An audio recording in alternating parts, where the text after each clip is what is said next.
Fala meu irmão, paz de Cristo, seja bem-vindo para mais um vídeo e hoje nós vamos tratar da lição de número 7, os pensamentos, a arena de batalha na vida cristã.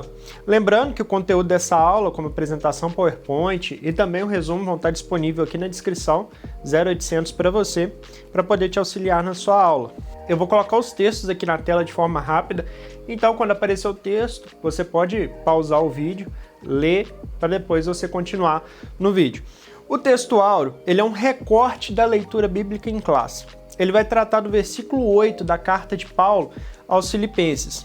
Na leitura bíblica, vamos aprofundar um pouquinho mais, mas o que ele está dizendo aqui é o seguinte: encham a mente de vocês com tudo que é bom, tudo que é verdadeiro, tudo que é honesto, tudo que é decente. Encha seus pensamentos de coisas boas. E a verdade prática vai dizer: o cristão sábio e prudente preserva sua mente, tornando seus pensamentos obedientes a Cristo. A leitura bíblica está lá em Filipenses 4, do versículo 8 ao 9, e 2 Coríntios, capítulo 10, versículo 3 ao 5. Falando primeiro de Filipenses, a carta aos irmãos de Filipos que Paulo vai escrever é uma carta de gratidão. Mesmo na prisão, como a gente lê lá no capítulo 1, Paulo, descrevendo que estava em prisão, ele expressa o seu amor pelos irmãos de Filipe, mas também traz algumas orientações para aqueles irmãos, para que eles permanecessem unidos e firmes. E no capítulo 4, Paulo traz alguns conselhos para aquela igreja. Nós já vimos no texto áureo que Paulo disse no verso 8, mas eu queria voltar um pouquinho com vocês ali no verso 6 e no verso 7. Olha só o que vai dizer o verso 6 e o verso 7. Não estejais inquietos por coisa alguma. Antes, as vossas petições sejam em tudo conhecidas diante de Deus, pela oração e súplica, com ações de graça.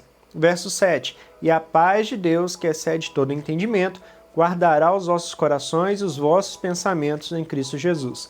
Paulo está dizendo, sempre que começar uma inquietação dentro do seu ser, traga isso para Deus. Não fica remoendo isso no seu pensamento. Mostre essa inquietação em oração a Ele, mas sempre com ações de graça, mas sempre com o coração agradecido. E aí, a paz de Deus irá guardar o coração e os pensamentos de vocês em Cristo Jesus. O que é guardar? Proteger, é blindar a sua mente, o seu coração. Paulo, por tudo isso que ele passou, prisões, naufrágios, açoites, apedrejamentos, se tem um cara que tem propriedade para falar, é ele. Tanto que ele volta a tratar esse assunto na sua segunda carta à igreja de Corinto, quando utilizamos as armas espirituais, oração, palavra. Olha só o verso 5 de 2 Coríntios 10. Destruindo os conselhos e toda altivez que se levanta contra o conhecimento de Deus e levando cativo todo entendimento à obediência de Cristo. Em outras palavras, as armas que Deus nos dá, ela destrói todo orgulho, que não permite que aquela pessoa escute a palavra, que conheça a Deus. Quando utilizamos as armas espirituais, dominamos todo tipo de pensamento e fazemos com que ele obedeça a Cristo. Na nossa introdução, ele relembra a lição 5, onde trata da alma sendo a parte onde contém os seus sentimentos, seu intelecto e a capacidade de pensar. O pensamento, ele entra no intelecto, que é onde o ser humano pensa, raciocina, conhece, compreende algo. Roma, mas me deu um nó na cabeça. Como assim? Vamos lá. O corpo ele tem 3 divisões, como a gente tem estudado: corpo, alma e espírito. Beleza. Cada um desempenha funções diferentes. E dentro da alma, nós entendemos que ela tem algumas subdivisões ou funções diferentes. Eu vou colocar uma imagem aqui do lado para você poder entender melhor. De grosso modo, é isso. Se quiser pausar o vídeo para você ler e entender, os nossos pensamentos estão ligados ao intelecto, dentro da alma. Na lição anterior vimos sobre a consciência. E aí você me pergunta, qual que é a diferença então da consciência e do pensamento? Lembra que eu disse que existe um grande debate dentro da teologia, onde que a consciência entra nessa história? E é justamente aí, porque ela atua tanto sobre a vontade, como também sobre o pensamento. É como se ela flutuasse ali e não estivesse especificamente dentro de um ou dentro de outro. Ela julga a nossa vontade, mas ela também julga os nossos pensamentos. Ela é a moral que carregamos, julgando, aprovando, reprovando. O tópico 1, uma visão introdutória. 1.1, a experiência de Adão e Eva. E aí você pode dar o pause para você ler e depois continuar. Já começa com um nome difícil, né? Antropologia bíblica. Mas isso nada mais é do que um ramo da teologia que estuda o homem à luz da Bíblia, sua origem, natureza, propósito, seu destino. E por isso sempre é bom voltar lá no início, em Adão e Eva, para entender o homem desde o princípio. Como? Eu preciso de teologia para poder entender isso? Não, não mesmo. É simples. Quando você precisa tomar uma decisão, o que é que você faz? Para, pensa, calcula, o que vai ser necessário. Isso é a parte racional, capaz de pensar. Isso é algo que Deus deu exclusivamente ao homem. Você vê isso em coisas simples, até no fato do homem ter dado nome aos animais, lá em Gênesis 2:20. Quando olhamos para o pecado de Adão e Eva, nós vemos essa capacidade de raciocinar. Nós vemos essa capacidade de pensar existindo ali no jardim. A serpente vai virar para Eva. Eva, Deus não disse que poderia comer de toda a árvore? Ela está pondo dúvida no coração de Eva. E Eva vai responder, sim, menos da árvore que está no meio do jardim. Teve sim essa orientação, mas com ressalvas. Só que aí a serpente vem responder, mas é claro que você não vai morrer. Ele só falou isso porque vocês seriam como ele, sabendo o bem e o mal. Ela colocou dúvida no coração de Eva, ela vai comer. E Adão, vendo que Eva não morreu, foi no raciocínio lógico, né? Eu posso comer também. Eles formaram um pensamento, tanto pelo que a serpente disse, tanto pelo que aconteceu. Eva não morreu ali de imediato.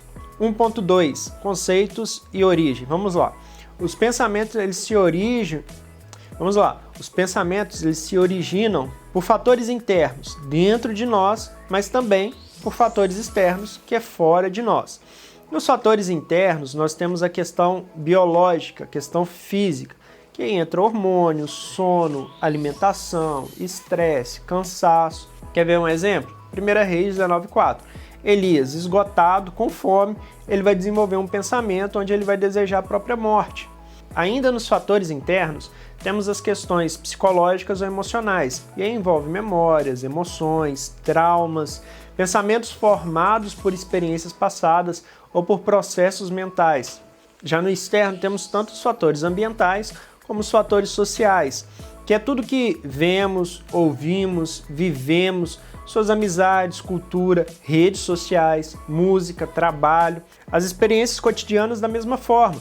Alegria, tristeza, perdas, conquistas, e a gente vai ter sentimentos bons, sentimentos ruins, mas por mais difícil que pareça, cabe a nós aceitá-los ou rejeitá-los, aprovar os nossos pensamentos ou reprová-los. Depois você leia os textos que o comentarista deixou aí na lição. 1.3, características do seu pensamento. O pensamento do homem é simplesmente fantástico. O poder que o nosso pensamento tem é gigante e cuidar dele é de extrema importância para as nossas vidas. Da mesma forma que podemos ter pensamentos bons, alegres, pensamentos que nos trazem alegria, ele também pode ser uma bomba atômica dentro de nós. Seus pensamentos eles podem te tirar o sono, eles podem tirar a sua paz, eles podem te causar irritação, raiva, ódio e eles podem também te levar a pecar. Depois leia os versículos que foram colocados na lição e a pergunta que devemos fazer é: o que tem nos levado a determinados pensamentos? É o que temos ouvido? É o que temos visto? É o que temos tocado? Isso pode se tornar um ciclo na nossa vida e se a raiz não for cortada, esse ciclo ele não deixa de existir. O tópico 2, a gestão dos pensamentos, 2.1, imperativo ético e espiritual. Antes de entrar nesse tópico, eu queria deixar apenas um conselho. É de extrema importância que você conheça o seu público, que você tenha ciência para quem você está falando. Por exemplo, existem igrejas onde a escola bíblica dominical é uma classe única, então reúne crianças, jovens, adultos, idosos, pessoas letradas, enquanto outras igrejas a gente tem classes separadas, onde você tem uma classe só de pastores, classe só de mulheres, classe só de homens, crianças. Esse tópico ele é muito técnico, então é de extrema importância que você conheça seu público, para que as pessoas entendam e aprendam. E quando você volta para a lição, a gente vai ver que ele está se referindo à carta que Paulo escreveu aos irmãos lá de Filipos. que a gente leu no texto áureo, que a gente leu na leitura bíblica em classe. Nós já falamos aqui sobre a base dessa carta, que é uma carta de gratidão, de orientação para que os irmãos permanecessem firmes na fé. Essa carta também é chamada de Carta da Alegria, ou Epístola da Alegria. E dentro dessa carta, Paulo traz uma afirmação forte a respeito dos pensamentos, que é justamente o texto da leitura bíblica de Filipenses 4, versículo 8. Paulo está dizendo que nós temos o poder de controlar o que se passa na nossa mente, que é justamente o fato de trazer coisas boas e não permitir que pensamentos aleatórios, pensamentos ruins, pensamentos de ódio tomem conta da nossa mente. E Paulo deixa claro que isso é um ato contínuo, é a todo momento, é se policiando, é assumindo o autocontrole dos seus pensamentos todos os dias. E aí ele faz um questionamento no final: como temos gerido os nossos pensamentos? E talvez você ainda está se perguntando, como que eu faço isso, né? Mas a gente vai ver logo a seguir. Tópico 2.2, acima da técnica. Se funcionasse, seria muito fácil eu chegar para você e dizer: você não pode pensar assim, ou você tem que olhar isso de outra forma, que fosse como um estalo e logo o seu pensamento mudasse, a sua mente mudasse. A verdade é que controlar os pensamentos não é algo fácil, é algo difícil. E talvez essa seja uma das maiores dificuldades do ser humano na atualidade. E antes de qualquer coisa, você precisa identificar de onde estão vindo os pensamentos que você está tendo. Como assim? Você precisa definir, esses pensamentos eles vêm de Deus? Esses pensamentos eles vêm de coisas naturais? Ou eles estão vindo do inimigo, de setas lançadas pelo inimigo? Existem pensamentos que eles vêm da parte de Deus e às vezes a gente acaba lutando contra eles por não entender que eles vêm da parte de Deus. Deus está ali querendo dar um direcionamento para a nossa vida, ou até mesmo chamando a sua atenção para prestar ajuda ao próximo, para poder ajudar o próximo, e aí a gente fica relutando contra aquele pensamento. Existem pensamentos naturais, por exemplo, um ente querido às vezes morreu por um acidente fatal, algo natural, logo você vai pensar sobre aquilo, você vai falar sobre aquilo. E existem também pensamentos que são de influência maligna, causando medo, dúvida, acusação, uma tentação talvez. E aí depois que você já identificou a fonte do pensamento, você precisa saber como tratá-lo. E uma das soluções que o comentarista traz pra gente é o que está escrito lá em Colossenses 3, versículo 1, que é justamente pensar nas coisas que são de cima e não nas coisas que são da terra. Pensar além do que seus olhos podem ver. É uma visão panorâmica e você não consegue isso de forma natural. Deus é quem dá isso pra gente. E talvez uma situação que você está vivendo, que tem provocado pensamentos ruins, seja apenas um processo que é necessário que você viva para que você possa acessar o novo da parte de Deus para sua vida. Quem vai te dar tranquilidade durante esse processo não é outro senão o próprio Deus. E aí a gente precisa entender que nem todo pensamento ruim é de cunho espiritual. É o que a gente vai ver mais para frente. 2.3, recursos espirituais. Esse ponto aqui ele é muito importante. A Bíblia, a gente sabe, ela é um conjunto de livros, mas a Bíblia ela tem um detalhe, ela conversa com você. Lembra que nós falamos na aula anterior de 2 Timóteo, capítulo 3, que toda escritura ela é útil para ensinar, repreender, corrigir, instruir. Então, quando paramos para ler, nós precisamos sempre nos perguntar, e isso a todo momento, o que Deus queria me ensinar com essa passagem? O comentarista vai trazer para a gente aí diversos salmos que descrevem bem isso. E quando folheamos os salmos, vemos sempre a palavra meditar. O que é meditar? Nada mais é do que acalmar a mente, focar a atenção no que você está fazendo, se concentrar em algo. E isso é um baita recurso para produzir bons pensamentos. Mas não tem como a gente usar desse recurso se sequer a gente pega a Bíblia para ler. 2.4, Jerusalém e Betânia. Tem gente que acha que todo problema que ele passa na vida é espiritual. Mas quando a gente lê Eclesiastes capítulo 3, ele vai falar justamente sobre isso. Existe um tempo determinado para todas as coisas. E não é só coisas boas que Eclesiastes 3 está falando. Tem muita gente que utiliza Eclesiastes 3 no período de tristeza, falando, não, hoje você está triste, amanhã você vai estar alegre. Mas ele também funciona no caminho inverso. Porque hoje você pode estar alegre, amanhã você pode estar triste. Ali vem falar também de coisas ruins. Tem tempo de chorar, tem o tempo de derrubar, tem o tempo de perder. Mas isso são coisas naturais. E tudo a gente precisa entender que tem um propósito. Assim como nem todo pensamento ruim é espiritual, muitos são consequências de hábitos e estilo de vida da pessoa.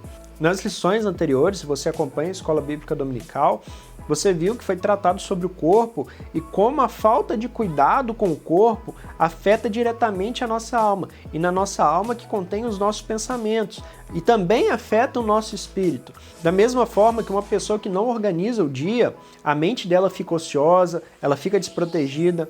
Temos também pessoas que ficam horas nas redes sociais, excesso de notícia, procrastinação. Tudo isso alimenta comparações, ansiedades, pensamentos destrutivos. Quando você ocupa o seu tempo com o que de fato edifica, seja com leitura, oração, às vezes um trabalho, um descanso saudável, a mente ela se fortalece. O sedentarismo não afeta apenas o corpo, ele muda o estado químico do cérebro da gente. E a ciência e a Bíblia caminham junto nesse sentido. Nós vemos, por exemplo, que o exercício ele libera endorfinas, serotonina, que reduzem a ansiedade, que reduzem o estresse. Da mesma forma que um corpo ativo favorece uma mente equilibrada. E observe que, mais uma vez, a chave está no equilíbrio entre corpo, alma e espírito. Não fica achando aí que só focar no espírito vai resolver todos os seus pensamentos, todos os problemas internos que você tem dentro de você, porque não vai. Se você abandona um, todo o resto ele é comprometido. O comentarista traz para a gente também o destaque que Jesus ia para Betânia, onde tinha uma família que Jesus amava. E a gente lê isso lá em João 11:5, que vai dizer que Jesus amava esses 3 irmãos, Marta, Maria e Lázaro, que moravam justamente em Betânia. Betânia não era o lugar das multidões, dos milagres públicos, das discussões com os fariseus, embora a gente tenha visto ali talvez um dos milagres mais emblemáticos do Novo Testamento, que é a ressurreição de Lázaro. Mas quando olhamos para algumas passagens, nós vemos que o objetivo de Jesus ao ir para Betânia não era realizar milagres, não era entrar em discussões. Lá era primeiramente o refúgio de Jesus. Era onde ele podia descansar, conversar, ser acolhido. E como podemos saber disso? Pelas histórias que vemos ao longo da Bíblia, pelos momentos que Jesus passou em Betânia. E o comentarista deixa para a gente alguns textos de referência. E eu digo que cada cristão ele precisa ter uma Betânia, um lugar de refúgio na presença de Deus, onde ele possa se desligar do barulho do mundo e apenas ouvir, conversar e descansar aos pés do Senhor. Mateus 11:28 vai dizer: "Vinde a mim, todos os que estáis cansados e oprimidos, e eu os aliviarei." Não tem como receber esse alívio se a gente não se achega aos pés de Jesus. Tópico 3, a batalha na arena dos pensamentos. 3.1, influências espirituais. A mente humana é um campo de batalha, onde a gente vai ver que o natural e o espiritual eles se encontram. Assim como há pensamentos gerados pelas emoções, pelas experiências, pelo corpo, há também pensamentos que têm origem no mundo espiritual. Alguns vindo de Deus e outros de forças contrárias. Nós vemos isso quando lemos 2 Coríntios 10, do versículo 4 ao 5. Por isso é essencial que o cristão aprenda a discernir a origem dos seus pensamentos. O que vem da parte de Deus gera paz, gera fé, obediência. O que vem da carne, ele vai gerar ansiedade, vai gerar confusão. E o que vem do inimigo, ele traz culpa, ele traz medo, ele traz afastamento de Deus. Olha o que Paulo vai dizer em 2 Coríntios 11:3. Mas temo que, assim como a serpente enganou a Eva com a sua astúcia, assim também sejam corrompidos os vossos sentidos e se apartem da simplicidade que há em Cristo. Nós vemos algo parecido acontecendo com Judas. Em João 13:2 vai dizer: "E durante a ceia, o diabo já havia posto no coração de Judas Iscariotes que traísse a Jesus." Por isso nós devemos nos revestir de toda a armadura de Deus. Aquela armadura que está descrita lá em Efésios, para então a gente estar firme contra essas armadilhas do inimigo. 3.2, cuidados práticos. Nesse último ponto, o comentarista nos mostra algumas ações que o cristão deve tomar para cuidar dos seus pensamentos. Primeiro, ter cuidado com os pensamentos de inferioridade ou de superioridade. Segundo, vigiar contra a mentira, não falar mentira, não enganar. Terceiro, dá um tempo na sua vida, parar, respirar. O nosso cérebro com as redes sociais é informação o tempo inteiro. É guerra, é política, é estudo, é trabalho. A gente precisa desligar em algum momento. Quarto, comece a analisar aquilo que te edifica. E aqui não é só espiritualidade, mas também no seu dia a dia, no seu trabalho, nos seus estudos. E às vezes a gente está enchendo a nossa mente, está poluindo a nossa mente com coisas que não são produtivas. Quinto, é de extrema importância, tenha relacionamentos saudáveis. É ruim estar perto de pessoas que só reclamam, que só desejam mal, aquela pessoa que está sempre de mau humor. Isso perturba a mente da gente. E talvez você está num dia bom, é a pessoa chegar e você já começa a pensar, será que meu dia está realmente bom? E aí você já começa com os pensamentos ruins. E a conclusão, você precisa deixar que o Senhor transforme pela constante renovação da mente. Não adianta você só pedir para Ele mudar, é preciso também deixar que Ele mude. Tem uma peça teatral que chama Banco das Decisões, que exemplifica bem isso. Talvez se você digitar aí no YouTube depois você vai achar. E você até diz, Deus, eu quero que o Senhor tome as minhas decisões. Você entrega o banco das decisões para Ele. Mas no momento de tomar alguma atitude, você vai lá, pega o banco de volta e você mesmo toma suas próprias decisões. E isso é a mesma coisa para sua mente. E é isso, meus irmãos. Espero que vocês tenham gostado, que tenha ajudado você de alguma forma. Se você gostou, deixa o joinha, se inscreve no canal, ativa o sininho. Deus abençoe e até a próxima.